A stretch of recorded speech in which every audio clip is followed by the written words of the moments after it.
Nih, sekarang saya buatkan contoh ya Mbak ya. Iya Mbak ya. Ini, mabungi dengan contoh ini tahu Gus? Saya buat hanya berbicara. Ikan kepada air. Selalu diliputi ya. Diliputi. Ikan kepada air ini selalu ikan diliputi air. Tapi ikan sendiri tidak sadar, tidak tahu dirinya diliputi air. Kayak tidak ada air. Ini sama halnya kita ini digenangi, diliputi kebesaran Tuhan.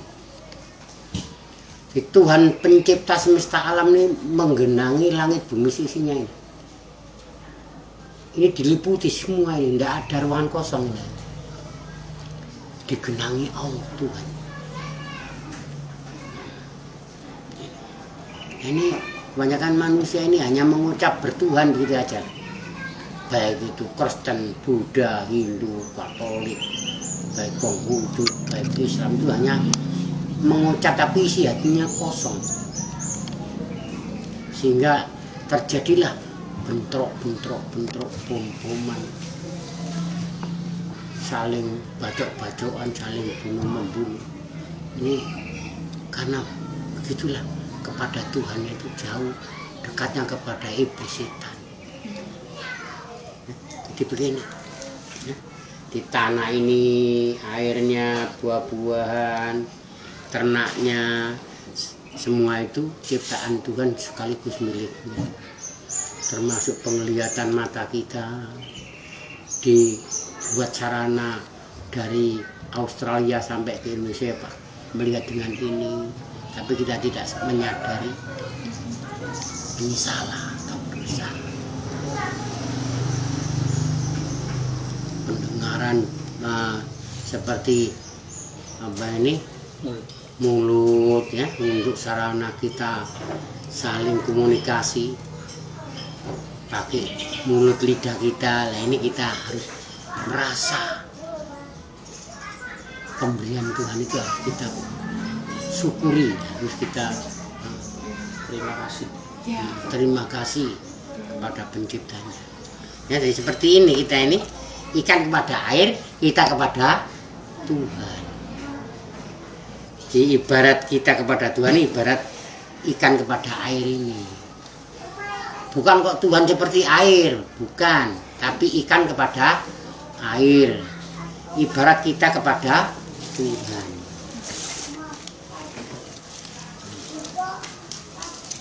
Hanya perumpamaan. Perumpamaan ini, perumpamaan.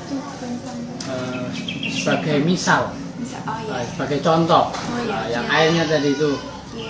Contohnya ikan kepada air, kita kepada Tuhan gitu. Saya buatkan contoh lagi.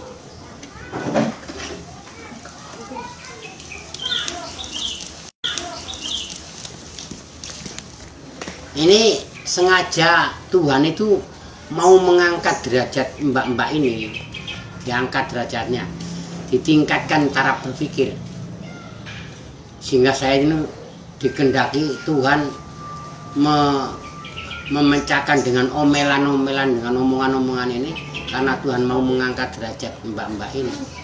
Kalau enggak begitu saya enggak mau. Kalau enggak karena itu saya ini mestinya enggak mau. Ya. Ibarat ini mbak ini melihat jarum dan nangka, tidak kelihatan kaca. Sebelum jarum dan kaca, sebelum jarum dan angka adalah kaca. Sebelum jarum dan angka adalah kaca. Tapi dengan adanya kaca ini jernih sifatnya, maka mata tidak mampu melihat kaca sekaligus melihat jarum dan angka. Berarti pandangan kita ini mentiadakan kaca. Mentiadakan kaca. Tidak ada kaca, yang adanya jarum dan angka. Berarti kita ini yang salah. Betul-betul ada kaca, tapi kita penglihatan tidak tahu ada kaca, hanya jarum dan angka. Karena kacanya ini sifatnya jernih, maka ini tidak mampu melihat kaca. Berarti tidak ada kaca. padahal betul-betul ada. Demikianlah Tuhan kita ini, kebesaran keagungannya meliputi jagat raya ini. Langit bumi ini digenangi Tuhan. Tapi dengan adanya Tuhan ini suci, mata tidak mampu melihat Tuhan. Berarti kita ini mentiadakan Tuhan. Padahal biasa mengakui adanya Tuhan. Namanya Mbak ini mengatakan bahwa ada Yesus Kristus. Itu hanya ucapan. Tapi dalam hatinya tidak sadar bahwa Yesus di sini tidak sadar. Menyertai. Menyertai. Tuhan itu selalu menyertai. Tuhan Yesus itu, keyakinan orang Kristen atau Katolik kan Tuhan Yesus itu menyertai terus.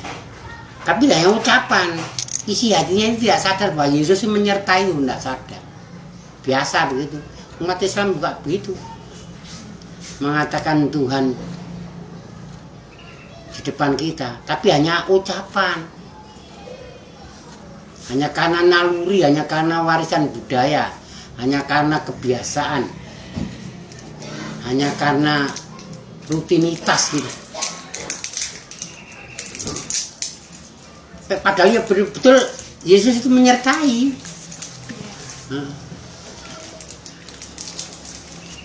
Sekarang ya di sini, gitu loh. Yesusmu itu sekarangnya di sini. Yesus dengan saya itu sejak tahun 1961 dengan saya itu begini. Jadi Yesus itu lebih senang saya daripada mbak-mbak ini. Teman tanya sekarang. Tanya Yesus. Yesus, sesungguhnya Yesus sendiri kepada diri saya Katolik ini daripada Pak Mukhtar yang idenya Islam itu senang mana? Mentak kok gitu, tanya gitu, dijawab Yesus, saya lebih senang Pak Mukhtar gitu. Sekarang ngerti? Tidak sedikit, jadi Yesus menyertai semua kita ya. Sesungguhnya Yesus di sini. Yesus Tuhan kita dari Katolik, dari Kristen. Yesus sebenarnya di sini. Nah, Elis sama Mercia dipersilahkan, diminta oleh Abi untuk bertanya kepada Yesus. Yesus, sesungguhnya Yesus suka mana? Suka Elisa sama Mercia, Elis sama Mercia, atau suka sama Pak Mukhtar? Mungkin engkau suka semuanya. Tetapi Yesus nanti akan jawab begini, saya lebih suka Pak Mukhtar. Mengapa? Karena Pak Mukhtar dengan Yesus itu sangat akrab, sangat erat sekali sejak tahun 61. Kenapa sejak tahun itu? Ada satu peristiwa supranatural, peristiwa metafisis di luar ini, kejadian yang merubah jadi seperti ini. Ada peristiwa tahun 61. Peristiwa apa? Peristiwa saat itu ada sinar cahaya putih semurut hijau dari barat yang sebesar lokomotif itu dari baru kepada saya itu, setelah di depan saya itu hilang benda itu tadi.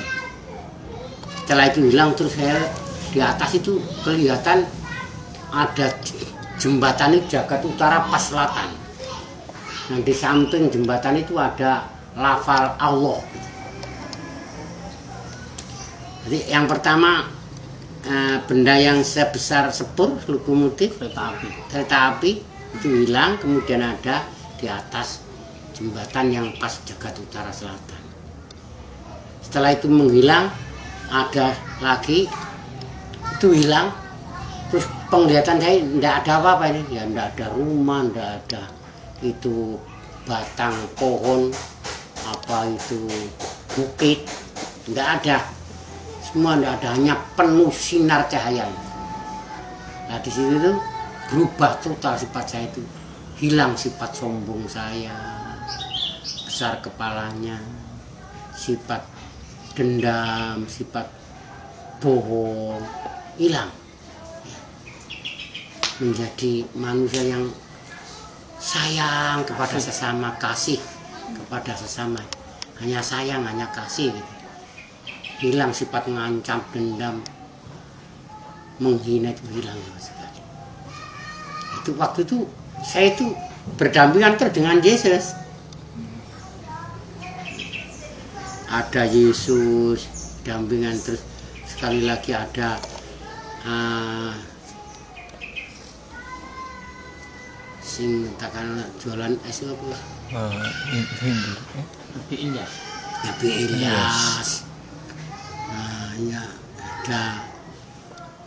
ada Nabi Muhammad, ada Nabi Adam. Ya. Sambil dimakan yuk, mari. Makannya mana?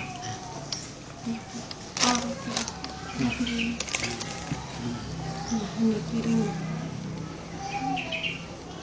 Ini sebutannya. Apa itu? Margarin. Margarin. Oh, iya. Ini seresnya.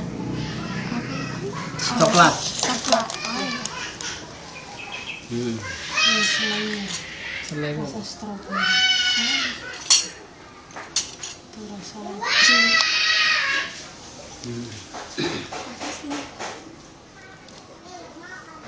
Pencipta semesta alam ini memenuhi langit bumi.